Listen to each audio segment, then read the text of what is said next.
Estamos começando mais um programa Neuroeducação e Saúde. E o tema abordado hoje será sobre a vigorexia. Vigorexia é um transtorno dismórfico corporal, mais compreendido como uma forma física, mais especificamente a musculatura definida. Esse transtorno ele é atingido mais em homens do que em mulheres. Essas pessoas se descrevem como pessoas fracas e pequenas, como na verdade são pessoas fortes com uma musculatura desenvolvida.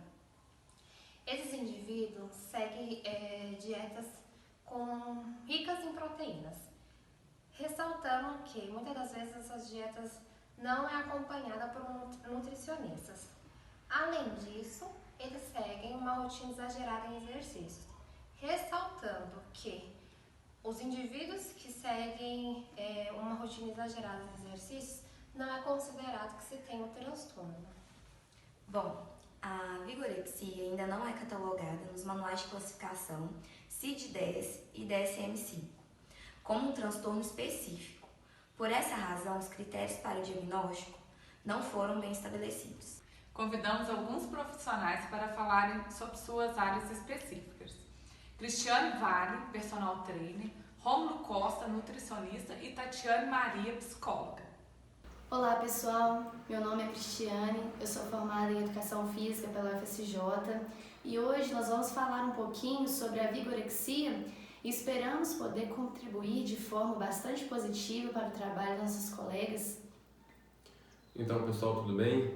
Meu nome é Rômulo, eu sou nutricionista formado pela FMG. Como a Cristiane disse, eu veio aqui hoje para poder falar um pouquinho para vocês, dar uma situação profissional, o que a gente sabe sobre a vigorexia, para que a gente possa, no final desse vídeo, contribuir com o trabalho de vocês aí, para que a gente possa sempre tentar construir conhecimento em conjunto, para que a gente possa discutir e tentar achar a melhor saída para esse problema que assola muito a sociedade atualmente. Não é, Cristiane? Isso mesmo, a vigorexia é uma doença psicológica moderna, né? E ela tem atingido homens e mulheres, mas principalmente homens, né, com a faixa etária de 18 a 35 anos.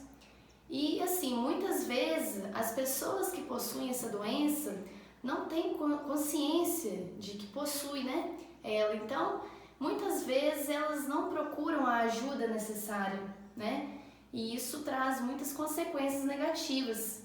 A gente sabe que a vigorexia é um transtorno dismórfico corporal, não tem os catálogos de saúde um CID, né, uma sigla que condiciona isso a uma doença, então é difícil de diagnóstico, mas a gente sabe que algumas características da vigorexia é quando a pessoa começa a se preocupar de forma excessiva com o seu corpo, ela não se vê suficientemente musculosa e começa a fazer dietas muito restritivas, começa a fazer atividade física de forma muito excessiva, começa até mesmo a se isolar da sociedade, de festas, deixa de ir em festas com os amigos, deixa de ter um convívio social saudável às custas de ter um padrão de vida que praticamente ela fica enclausurada dentro de um mundo onde ela acha que é um mundo perfeito, né? E a longo prazo a gente sabe que esse padrão ele pode gerar uma série de consequências negativas na vida dessa pessoa. Ela começa a ter distúrbios de ansiedade, começa a ter depressão,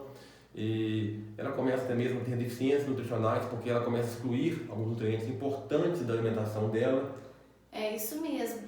Ela começa a fazer muitas coisas em exagero, né? Ela começa a viver somente para aquilo, começa a treinar em excesso, né? O que não é bom para o corpo, porque acaba gerando o overtraining, que é o excesso de treinamento, e o overtraining é algo que também traz prejuízos ao corpo humano, né? Ela começa a optar pelo uso indevido de algumas substâncias, sem a consulta de um profissional, sem a consulta de alguém que entenda, que possa mostrar para ela o caminho, né? Então isso gera muitas coisas negativas na vida dela. Por exemplo, ela passa a ficar desmotivada a cada dia que passa e se ela não procurar a ajuda de um profissional, ela acaba se prejudicando cada vez mais. Às vezes essas consequências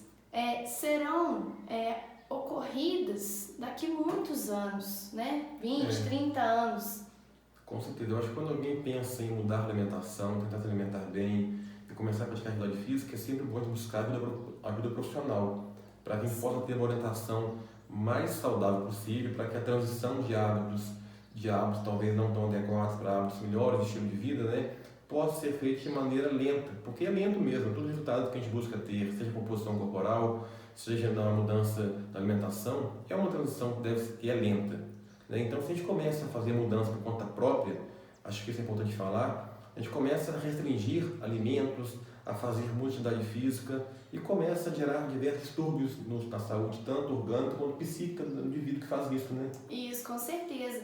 Porque todos nós temos um limite genético, né? E acaba que essa pessoa, quando chega naquele limite genético, ela vê que ela não consegue, né, com o treinamento, com a alimentação, ela não consegue ultrapassar aquele limite, então ela acaba seguindo caminhos errados, vamos dizer assim, né? E assim, nós enquanto profissionais, nós precisamos conscientizar essas pessoas que nós estamos abertos a receber elas para a gente poder conscientizar elas, para que nós possamos também ajudar elas, porque se ela não tratar agora, ela vai formando uma bola de neve e isso vai ficando cada vez pior, né?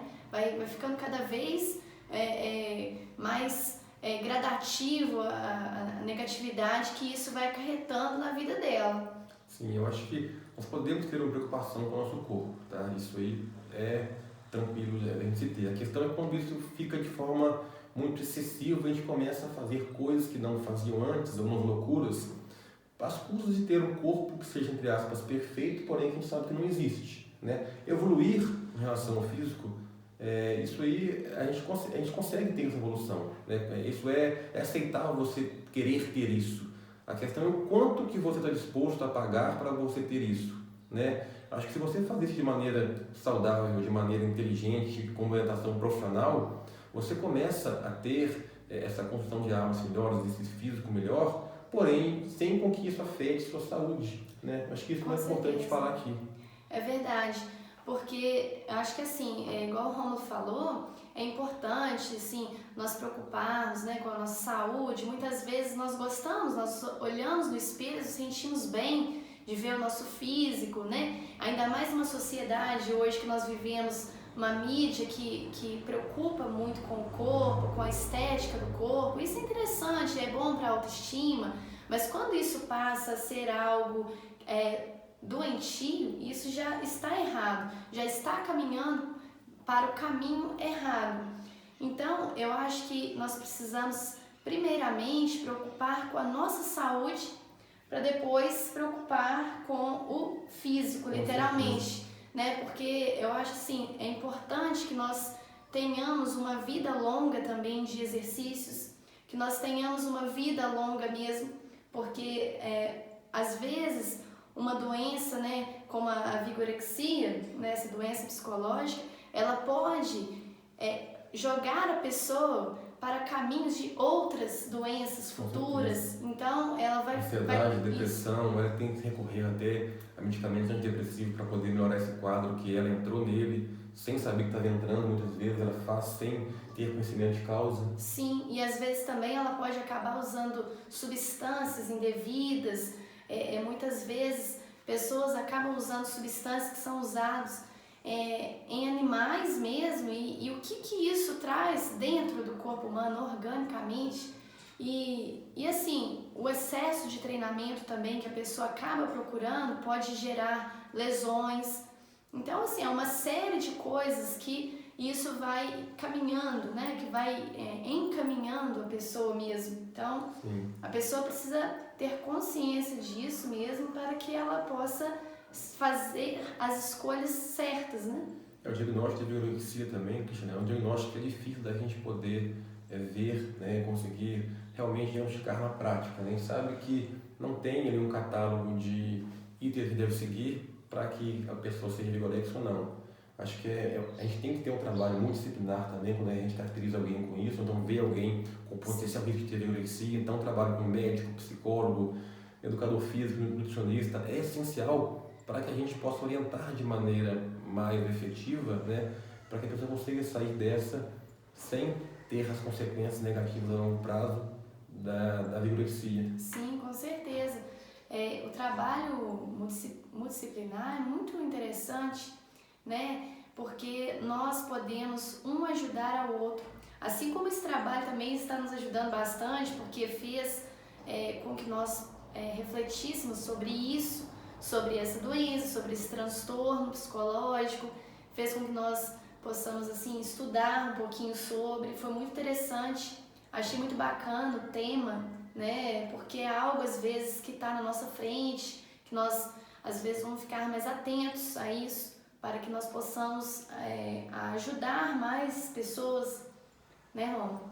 Há uma linha tênue entre você se preocupar com o corpo de maneira saudável, se preocupar com a saúde, com a atividade física, e você ter preocupação excessiva. Então é difícil de você caracterizar um paciente com isso, porque não é porque o paciente leva uma marmita para a sala de aula, para o trabalho, não quer comer aquilo que está ali, que ele é vigoréxico. Depende muito como está o seu planejamento, a sua organização em relação à alimentação. Eu sempre gosto de pregar uma regrinha de 90%, 10%. 90% saudável, 10% ali aquilo que você não é tão saudável, sim, mas que você possa comer sem ter tanta neura. Viver sem neuro, viver com mais flexibilidade também. Sim. Acho que isso é importante também falar aqui. Sim, com certeza.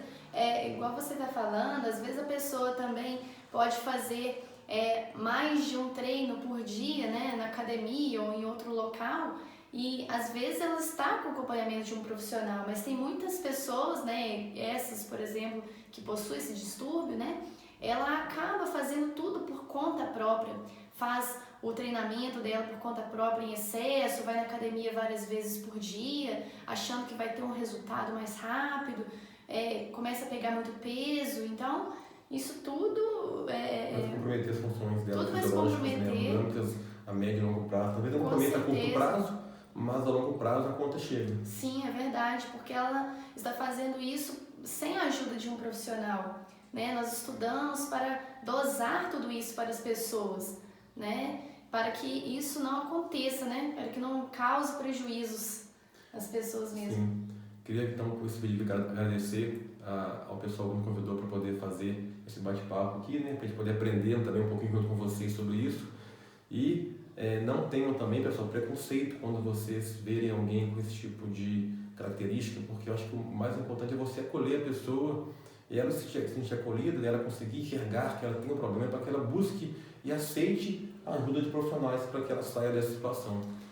Sim, com certeza. Nós estamos imensamente agradecidos pelo convite de poder participar desse trabalho, participar fazendo esse vídeo. Nós estamos estudando juntos, podendo compartilhar os nossos conhecimentos um com o outro e também com vocês.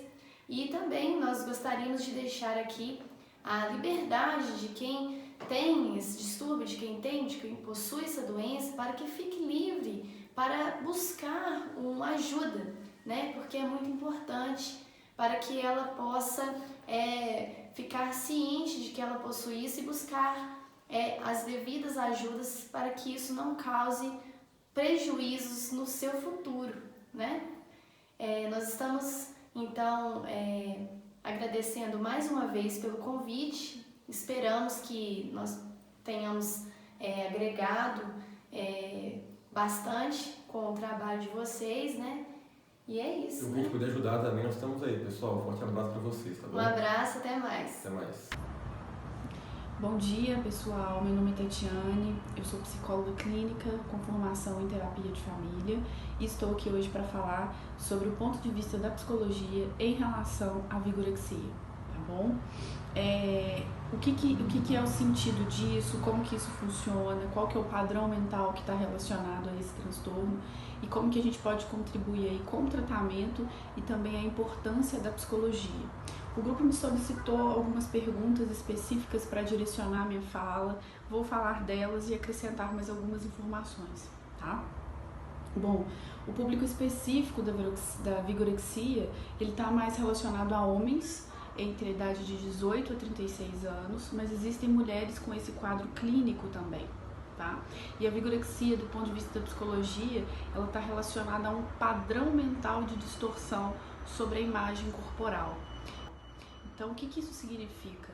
É a forma como eu vejo o meu corpo, como eu interpreto a minha formação corporal diante de mim mesmo e diante do espelho.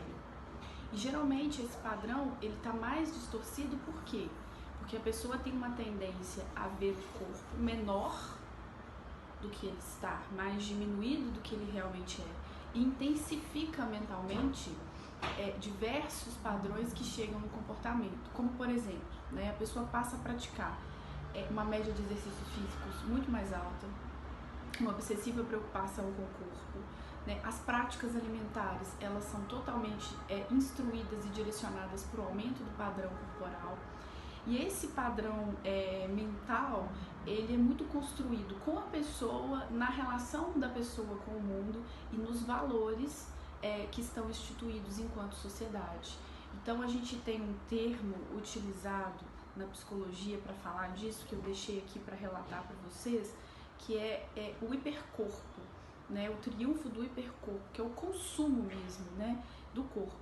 Então a gente está na era deste consumo, deste tipo de visualização, e os impactos disso no emocional são muito negativos. Esse termo vigorexia vem a surgir, ele vem para dizer de uma forma muito interessante sobre esse padrão mental que foi construído no sujeito a partir desse processo sociocultural e também a partir das vivências pessoais de cada um. Então, eu tenho uma tendência a enxergar o meu corpo e a enxergar a minha imagem muito distorcida do que ela é. Então, isso gera um nível, às vezes, de ansiedade, um nível de preocupação excessiva. Então, a pessoa ela vai estar, ao longo do processo de vida dela, ao longo do dia a dia dela, demonstrando essas características, trazendo isso à tona. Então, desde a hora que você se encontra com a pessoa até o final, o assunto dela é o corpo. Então, tem uma pergunta aqui que é se familiares e amigos podem perceber. Se a gente manter uma atenção plena e significativa na pessoa, sim. Existem familiares que relatam a mudança significativa da pessoa no padrão alimentar, que eu acho o primeiro grande sinal. E o tratamento passa muito por uma ajuda nutricional e por uma ajuda psicológica, de uma forma que isso contribua para a pessoa primariamente entender qual que é a visão que ela tem de um corpo bom, qual que é a visão que ela tem de um corpo ruim. E essa visão necessariamente impacta a forma como ela se comporta. Então, é um tema muito interessante para que a gente possa gerar reflexão. A gente está falando de uma sociedade que cultua isso e falando também de seres individuais que buscam isso incansavelmente e que pode sim chegar a uma questão do transtorno.